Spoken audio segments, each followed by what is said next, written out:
Our next chapter is classification of magnetic materials. Means into how many categories we can classify our magnetic materials.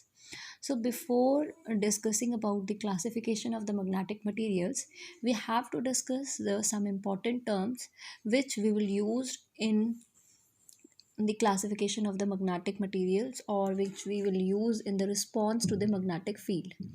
So our first term is magnetic intensity. सबसे पहले हम इसको simple terms में समझ लेते हैं कि magnetic intensity होता क्या है. इसमें हम इनकी डेफिनेशंस और फार्मूलाज एंड यूनिट्स को पढ़ेंगे और इनका फिजिकल मीनिंग क्या है हमारी फिज़िक्स में in context of this magnetic field. ठीक है, उनके बारे में डिस्कस करना है. तो magnetic intensity we generally represented with the H.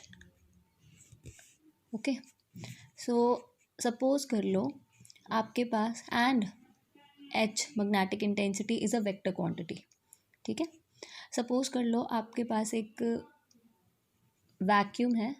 Vacuum के अंदर कोई मटेरियल है या हम कह दें कि there is a magnetic field inside the vacuum. ठीक है, तो हमारे पास मैग्नेटिक फील्ड है बी नॉट वैक्यूम में. ठीक है, मैग्नेटिक फील्ड हमने शो कर दी. अब वो कहते हैं किसी भी पॉइंट पे सपोज़ यहाँ पे हमने कोई और मैग्नेटिक मटेरियल रखा, तो ये जो फील्ड है किसी वैक्यूम वाले मटेरियल में है ना, तो वो जितना भी फोर्स लगाएगी इस पॉइंट पे मैग्नेटिक फोर्स, ठीक है, that we will term as the magnetic intensity H. Okay, so what we will write, what we will say that consider magnetic field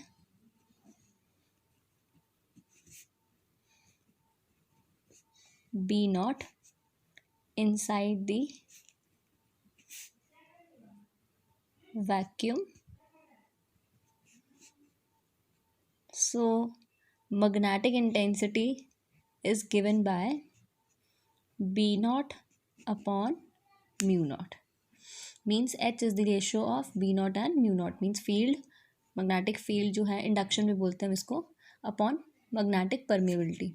mu naught आपको याद होगा, हमने पहले भी पढ़ रखा है इसके बारे में. म्यू नॉट क्या होता है? It is magnetic permeability.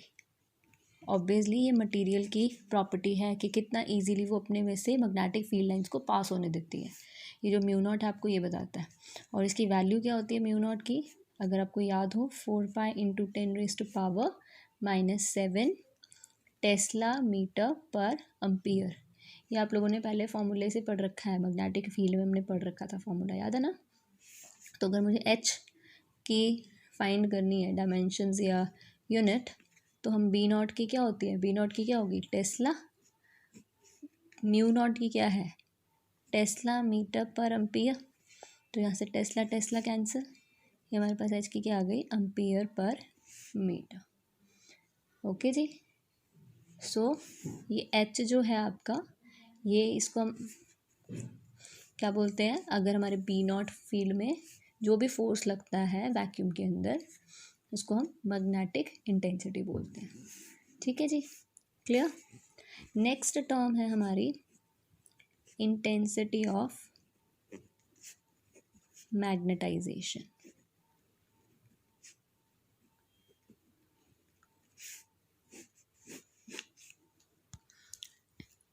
Intensity of magnetisation को हम रिप्रेजेंट करते हैं बेटा आई से, और नाम से ही पता चलता है कि इंटेंसिटी ऑफ मैग्नेटाइजेशन का मतलब कि कितना एक्सटेंट तक हम किसी मटेरियल को मैग्नेटाइज करते हैं. इसका फिजिकल मीनिंग क्या है, up to how much extent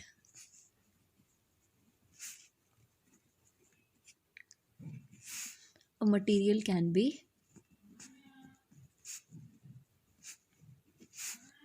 magnetised. ये इसका बेसिक मतलब वेग लैंग्वेज में अगर आपको समझाया जाए, उसका मतलब ये होता है कि कितना एक्सटेंट तक. मतलब सपोज हमारे पास, अब आप आगे पढ़ोगे कि we have the 3 types of material, magnetic material, like dia, para and फेरो.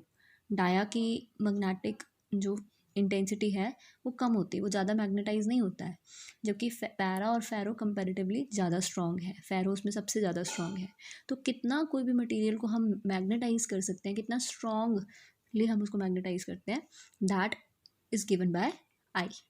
ठीक है, और अगर हम इसको डिफाइन करना चाहें तो how can we defined it as, it is defined as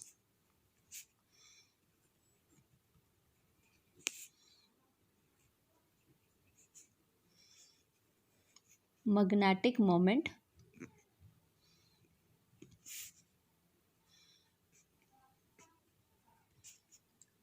developed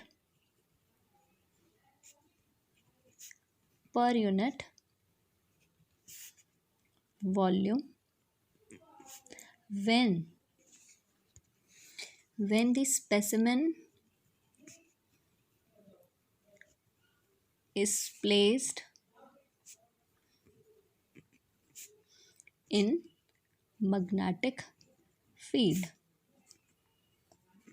अब मतलब क्या हुआ कि अब जैसे मैंने आपको बताया था कि हमने यहाँ पे एक नेचुरल मैग्नेटिक मटेरियल फील्ड है वैक्यूम के अंदर। अब इसके अंदर अगर मैं एक स्पेसिमेन रख दूँ, specimen means like we have a iron की कोई रॉड रख दी, या बार मैग्नेट में, बार मैग्नेट नहीं कह सकते आप, आयरन की एक रॉड रख दो, तो ये फील्ड उसको कितना मैग्नेटाइज कर सकती है। ठीक है, उसके बाद वो जो है that will be given as the magnetic intensity. ठीक है ना, इस फील्ड के अंदर अगर मैं बार मैग्नेट को रखूँ, या फिर आपकी मैग्नेटिक मटेरियल कोई भी हो सकता है, कॉपर हो सकता है, आयरन हो सकता है, उसको हम रखें तो कितना मैग्नेटाइज हो गया, उसमें कितना मैग्नेटिक करेक्टर आ गया। ठीक है, ऑब्वियसली वो इस फील्ड को फिर इन्फ्लुएंस करेगी। ठीक है ना, तो उस टर्म्स को हम क्या कहते हैं, इंटेंसिटी ऑफ मैग्नेटाइजेशन। तो हमने कैसे डिफाइन किया, I is your magnetic moment. Magnetic moment हम कैसे रिप्रेजेंट करते हैं बेटा, कैपिटल एम से, पर unit volume. Magnetic moment per unit volume. अब देखो इसको हम ऐसे भी लिख सकते हैं मैग्नेटिक मोमेंट को, इट इज़, अगर मैं अपने, जैसे आपको याद हो हम डाइपोल मोमेंट की बात करते थे, इलेक्ट्रिक डाइपोल मोमेंट पी की बात होती थी, वो क्या होता था, क्यू इंटू 2a। ठीक है, ये था हमारा इलेक्ट्रिक डाइपोल मोमेंट। ऐसे ही अगर मैं मैग्नेटिक डाइपोल मोमेंट की बात करूँ, ठीक है ना, वो m से बन जाता है, और वो q, यहाँ पे चार्ज की जगह क्या होती है, मैग्नेटिक पोल स्ट्रेंथ जिसको हम बोलते हैं। जैसे हमने अब यहाँ पे नॉर्थ और साउथ पोल रखा, तो इनकी पोल स्ट्रेंथ क्या है, m। ठीक है ना, और 2a जो उनका डिस्टेंस, अगेन वही 2a ले लो, जो मर्जी आप ले सकते हो, 2a लेना चाहो, 2l लेना चाहो, whatever you want to say. तो हमने यहाँ पे क्या ले लिया, m इंटू 2l ले लिया सपोज। वॉल्यूम क्या होता है, एरिया इंटू लेंथ, लेंथ हमने 2l सपोज किया है, तो यहाँ पे भी 2l ही आएगी, तो ये 2l इंटू 2l कैंसिल, यहाँ पे हमारे पास एक फार्मूला ये भी आ गया। तो we have two formulas, magnetic dipole moment per unit volume भी हो सकता है, या फिर पोल स्ट्रेंथ अपॉन एरिया भी। तो इसकी यूनिट की बात कर लेते हैं, m पोल स्ट्रेंथ नहीं, मतलब मैग्नेटिक डाइपोल मोमेंट है, डाइपोल मोमेंट का एम्पियर मीटर स्क्वायर, या आपने जब बोहर मैग्नेटॉन वाला टॉपिक किया था वहाँ पे आपने किया होगा, वॉल्यूम मीटर क्यूब, तो ये स्क्वायर और ये कैंसिल, तो हमारे पास आई की यूनिट क्या आ गई, एम्पियर पर मीटर। ठीक है, और एक और डेफिनेशन भी बन सकती है इससे, इस फॉर्मूला से क्या होगी, it is defined as, it is defined as pole strength developed per unit area of the specimen। Okay जी, सो यहाँ तक हमने अभी तक क्या पढ़ा, मैग्नेटिक इंटेंसिटी के बारे में और आई के बारे में, यानी इंटेंसिटी ऑफ मैग्नेटाइजेशन। इसके बाद अगली टर्म आ जाती है बेटा मैग्नेटिक फ्लक्स। ये आप लोगों ने पहले भी यूज़ किया हुआ है, जस्ट आपको गो थ्रू करा रही हूँ। फाई से ही रिप्रेजेंट करते हैं फ्लक्स, इलेक्ट्रिक होता है तो हम पैर में ई डाल देते हैं, मैग्नेटिक है तो आप एम डाल दो, या सिंपली इस तरह से भी लिख सकते हो। जैसे हमने इलेक्ट्रिक फ्लक्स बताया था कि number of field lines crossing पर यूनिट एरिया, ऐसे ही यहाँ पे भी सेम आएगा कि अगर आपके पास एक बार मैग्नेट है, ठीक है ना, उसमें कितनी फील्ड लाइंस क्रॉस कर रही हैं, ये जैसे प्लेस है ना, इसमें कितनी फील्ड लाइंस क्रॉस कर रही हैं,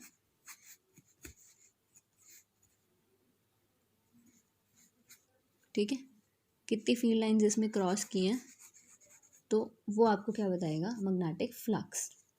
सो magnetic flux is defined as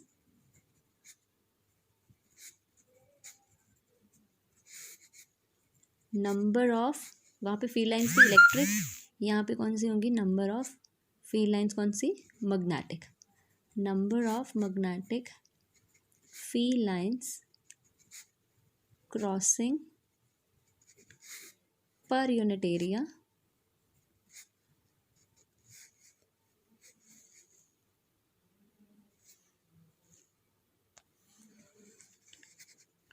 normally the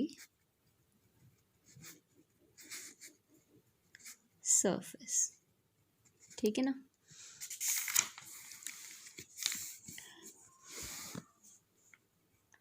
अब आपको याद होगा वहाँ पे हम फॉर्मूला बनाते थे इलेक्ट्रिक फ्लक्स का, E dot D S, E dot D S बनता था ना हमारे पास फॉर्मूला, तो वहाँ पे इलेक्ट्रिक होता था, यहाँ पे क्या बन जाएगा वही चीज़ मैग्नेटिक, तो it will be B dot D S, integration again you can put it down, okay. और फ्लक्स की यूनिट आपको पता ही है, वेबर रहेगी, क्योंकि देखो ना यहाँ से पता चल जाता है, क्योंकि फाई बेसिकली मैग्नेटिक फील्ड की टेस्ला होती है, मैग्नेटिक फील्ड की हमने भी पढ़ी थी ना 2 मिनट पहले, टेस्ला या वेबर पर मीटर स्क्वायर, और ये एरिया है, एरिया की क्या होगी, metre square, metre square cancel, तो फाई क्या बन जाएगा हमारा, वेबर।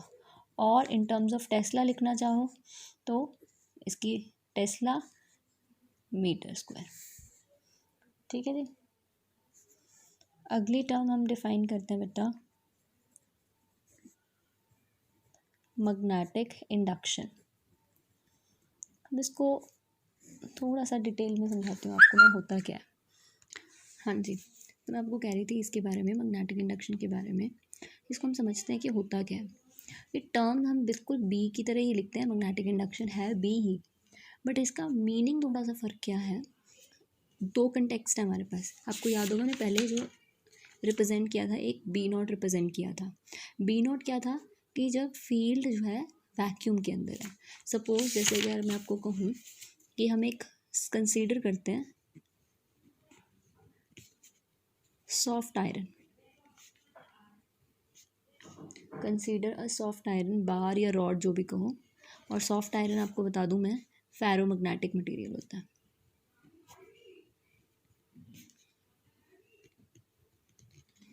ठीक है। उसको हम क्या करते हैं, प्लेस्ड करते हैं यूनिफॉर्म मैग्नेटिक फील्ड, ठीक है। तो अगर आप उसको वैक्यूम के अंदर रख रहे हो तो उसमें फील्ड सेटअप हो जाती है बी नॉट, जो कि आप पैरेलल लाइंस के साथ रिप्रेजेंट करते हो, ठीक है। अब आप क्या कर रहे हो,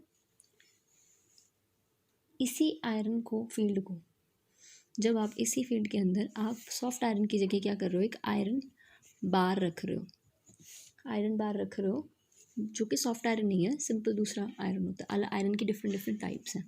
तो अब ये फील्ड जो है, अब मान लो आपने रखा कि हमारे पास पहले इस तरीके की फील्ड थी, अब इस फील्ड के अंदर हमने कोई और मैग्नेटिक मटेरियल रख दिया, तो ये शेप जो मैंने पहले कहा था पैरेलल लाइंस रिप्रेजेंट होती हैं, अब वो पैरेलल नहीं होंगी। अब वो क्या होगा, ये जो मटेरियल आया ना, यहाँ पे सपोज ऐसे देखो, ये मैग्नेटिक मटेरियल आया, ये पहले फिगर 1 ले लो, ये था जब कुछ नहीं है, यहाँ पे कोई मटेरियल नहीं है, नो मटेरियल,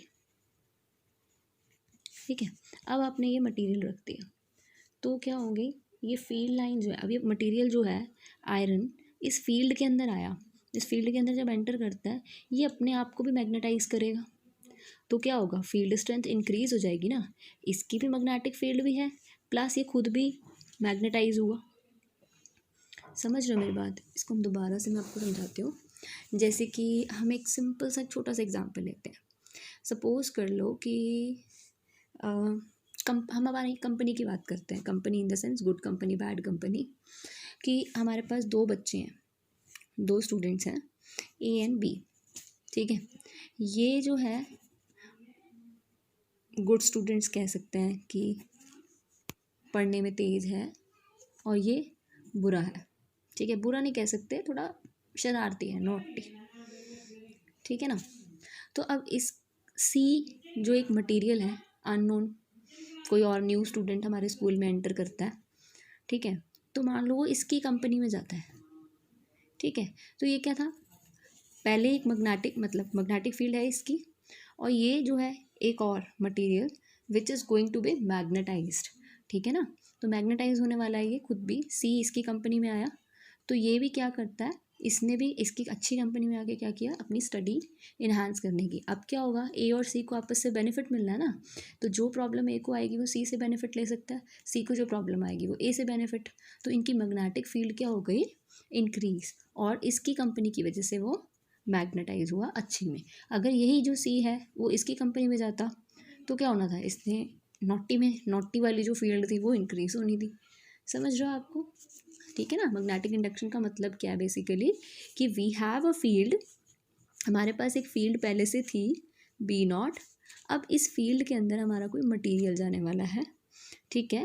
तो मटेरियल जाने से क्या हो रहा है, एक देखो टर्म मैंने आपको पहले, इंटेंसिटी ऑफ मैग्नेटाइज, ये मटेरियल जो है कितना मैग्नेटाइज होता है, कितना ये इसके इन्फ्लुएंस में आया, वो होती है इंटेंसिटी ऑफ मैग्नेटाइज, कि क्या ये इससे भी ऊपर पहुंच गया, इससे ऊपर भी पहुंच गया, मतलब मैग्नेटिक मटेरियल के केस में तो नहीं हो सकता वैसे, बट हाँ चलो इससे भी ऊपर पहुंच गया, या इससे वीक रह गया, कितना इंक्रीज हो गई इसकी स्ट्रेंथ, वो होती है इंटेंसिटी ऑफ मैग्नेटाइजेशन, जो हमने आई से रिप्रेजेंट की थी।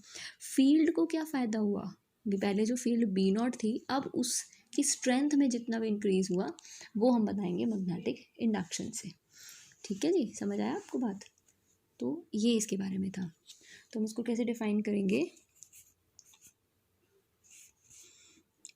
Magnetic induction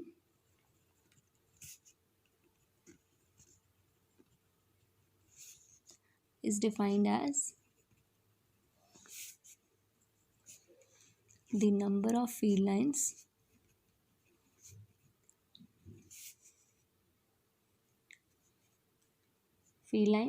inside the material, basically crossing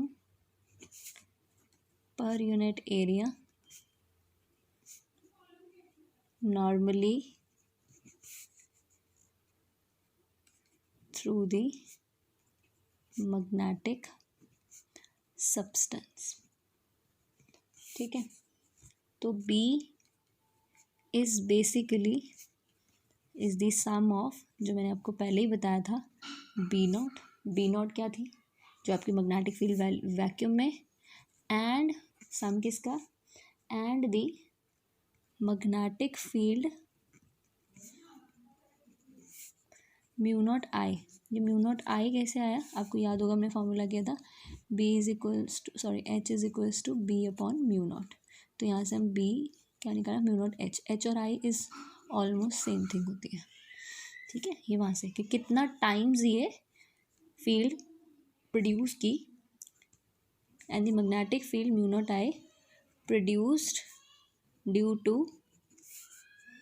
magnetisation of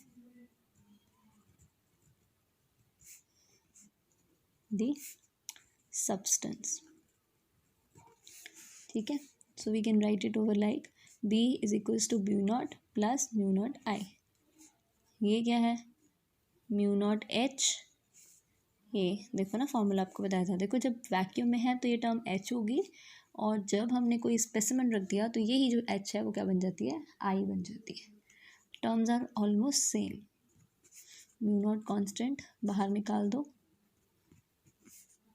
तभी तो मैंने कहा एच और आई ऑलमोस्ट सेम थिंग है। ठीक है जी, यूनिट आपको पता ही है इसकी क्या होती है, वेबर पर एम्पियर भी हो सकती है, बी की पहले भी डिस्कस हम कर चुके हैं। ठीक है, अगली टर्म आती है बेटा इसमें मैग्नेटिक ससेप्टिबिलिटी। इसको हम काई से रिप्रेजेंट करते हैं, this is called chi. Magnetic है इसलिए एम लगाया मैंने पैरों में।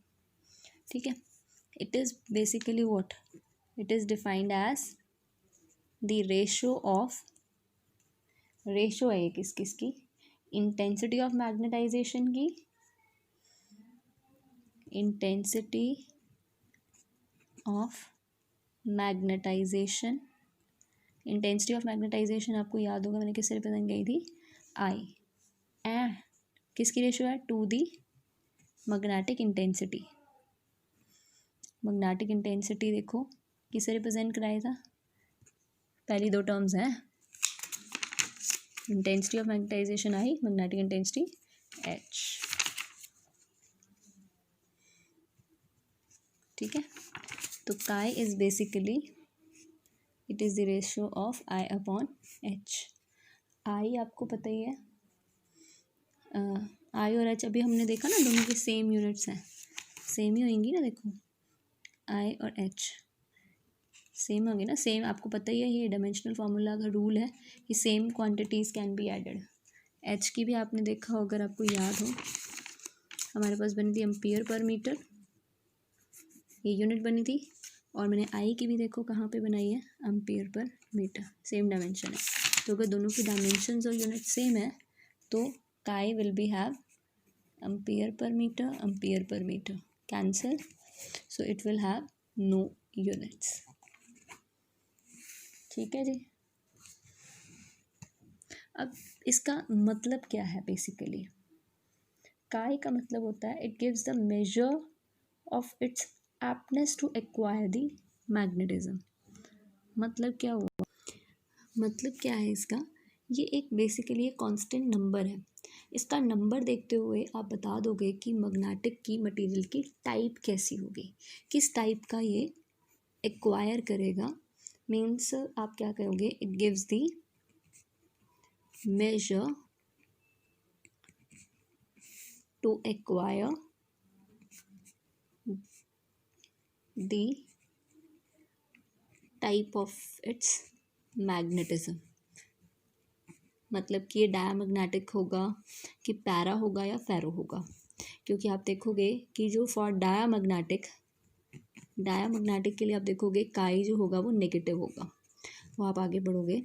पैरा के लिए काई जो है पॉजिटिव होगा बट स्लाइट पॉजिटिव, ठीक है, और फेरो के लिए पॉजिटिव है but highly positive.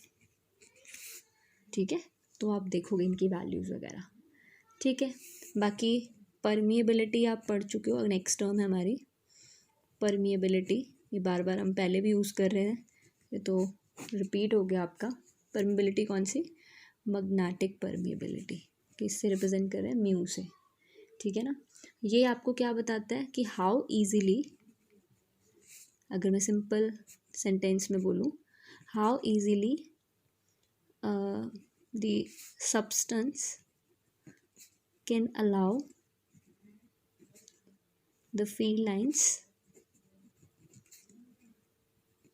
to pass through them।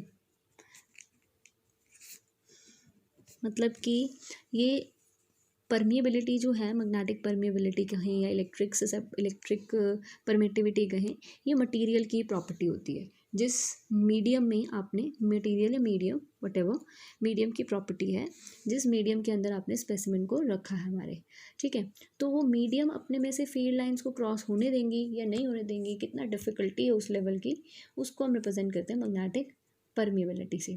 और ये क्या है, it is the ratio of magnetic induction to the magnetic intensity. ठीक है जी, so is the ratio of magnetic induction, ये हमने फर्स्ट फॉर्मूला किया था, टू मैग्नेटिक इंटेंसिटी। ठीक है ना। बी का फॉर्मूला आपको याद है, टेस्ला भी किया था, वेबर पर एम्पियर भी किया था, और इसका हमने क्या किया था, एम्पियर पर मीटर। तो इसका क्या बन जाएगा, टेस्ला मीटर पर एम्पियर। ठीक है, इन टर्म्स ऑफ टेस्ला अगर मैं देखूँ तो, बाकी इन टर्म्स ऑफ वेबर भी आप कर सकते हो। ठीक है, नो इश्यूज। अच्छा जी, अब हमने क्या करना है, एक आपको याद होगा हमारे पास एक रिलेशन थी, अभी 2 मिनट पहले हमने निकाली थी, B is equals to mu not H plus I, right. तो हम इसको क्या करते हैं, डिवाइड करते हैं both sides by I, sorry by H से डिवाइड करना है, यानी B not by H is equals to mu not, यहाँ पे क्या आएगा, H upon H plus I upon H, H से डिवाइड करना ना, बी अपॉन एच, ये भी मैंने बताया आपको क्या होता है, म्यू नॉट का मतलब होता है कि वैक्यूम है, और म्यू का मतलब होता है किसी मीडियम में है, किसी मटेरियल के पास में बात हो रही है। एच अपॉन एच 1 ही हो गया ये, और आई अपॉन एच क्या है, ससेप्टिबिलिटी, अभी हमने पढ़ा था। ठीक है, इसको भी आप इधर ले आओ, ये क्या है, permeability of the medium to the permeability in the vacuum, तो ये क्या हो गया, रिलेटिव परमिएबिलिटी, उसको हम बोल देते हैं रिलेटिव परमिएबिलिटी, रिलेटिव परमिएबिलिटी। जब आप रिलेट करो ना वैक्यूम के साथ, तो it is equals to 1 plus chi. ठीक है, तो परमिएबिलिटी भी आपको बता देगा कि किस टाइप का मटेरियल है। So this is all about the terms which we have used और which we are going to be used in the chapter. So हमने पढ़ा क्या क्या, एक बार आपको नेक्स्ट में मैं दोबारा से रिवाइज करा देती हूँ। सबसे पहले बेटा इंटेंसिटी के बारे में। इंटेंसिटी क्या है, मैग्नेटिक इंटेंसिटी, कि अगर आपने फील्ड लगाई है कोई भी वैक्यूम के अंदर, तो जितना भी फोर्स वो फील्ड लगा रही है किसी भी पॉइंट पे, ठीक है, उसको हम कहते हैं magnetic intensity. Intensity of magnetization की बात है, अब इसी फील्ड के अंदर आप कोई मटेरियल रख दोगे तो मटेरियल कितना मैग्नेटाइज कर लेगा अपने आप को, कितना हो जाएगा, that is called the intensity of magnetisation, मतलब उसकी स्ट्रेंथ के बारे में बात कर रहे हैं। ठीक है, देन हमारे पास आता था फ्लक्स। फ्लक्स के बारे में आपको पता ही है कि कितनी फील्ड लाइंस क्रॉस करती हैं, ठीक है, उस मटेरियल में से, वो हो गया आपका flux which is by phi. फिर आता है इंडक्शन के बारे में, मैग्नेटिक इंडक्शन। इंडक्शन मैंने पहले आपको बताया था कि अगर आप वैक्यूम में रख रहे हो तो सिर्फ उसकी फील्ड रहेगी मैग्नेटिक फील्ड। अब उसके अंदर कोई और मटेरियल, लाइक आपके पास एक सोलेनॉइड है, अगर आपको एक और एग्जांपल बताऊं, एक सोलेनॉइड है, ठीक है ना, इस सोलेनॉइड को मैग्नेटिक फील्ड लगाई हमने, मैग्नेटिक फील्ड लगाई बी नॉट, ठीक है। अब इसके फील्ड स्ट्रेंथ है बी नॉट। अगर अब इस सोलेनॉइड के अंदर कोई आयरन रॉड डाल दो, एक आयरन रॉड डाली, अब इस फील्ड की वजह से आयरन रॉड मैग्नेटाइज होगी, उसमें से भी फील्ड लाइंस क्रॉस करेंगी ना, वो मैग्नेटाइज होगा, तो फील्ड लाइंस इंक्रीज होंगी। अगर मैं एक और इसमें रॉड डाल दूँ तो और इंक्रीज हो जाएंगी या डिक्रीज होंगी, whatever be the reason, ठीक है। तो उसके फील्ड के ऊपर जो भी इफेक्ट पड़ेगा तो उसको हम बोलते हैं मैग्नेटिक इंडक्शन। तो इंडक्शन में क्या है, सम हो गया किस किस का, वैक्यूम का प्लस कितना कोई चीज़ मैग्नेटाइज हुआ। ससेप्टिबिलिटी इनकी रेशो है किस किस की, आई और एच की, ठीक है। और फर्दर फिर हमने कहा था कि इसकी कोई यूनिट नहीं होती। फिर हमारे पास आती है permeability which is the property of the medium, कि वो अपने में से कितनी फील्ड लाइंस को इजीली क्रॉस करने देंगी या नहीं करने देंगी, अलाउ करती हैं उसमें से अपने में से पास होने को या नहीं होने देंगी। क्योंकि आपको पता होना चाहिए कि अगर आप डायमैग्नेटिक सब्सटेंस लेते हो तो वो बिल्कुल अलाउ नहीं करेंगे, उसको रिपेल करती हैं। अगर आप पैरामैग्नेटिक लेते हो तो वो उसको अट्रैक्ट करेंगी, बट इतना स्ट्रांगली नहीं अट्रैक्ट करती, जबकि फेरो लोगे तो वो बहुत स्ट्रांगली अट्रैक्ट करती हैं, ठीक है। So this is how we can use the terms. So thank you.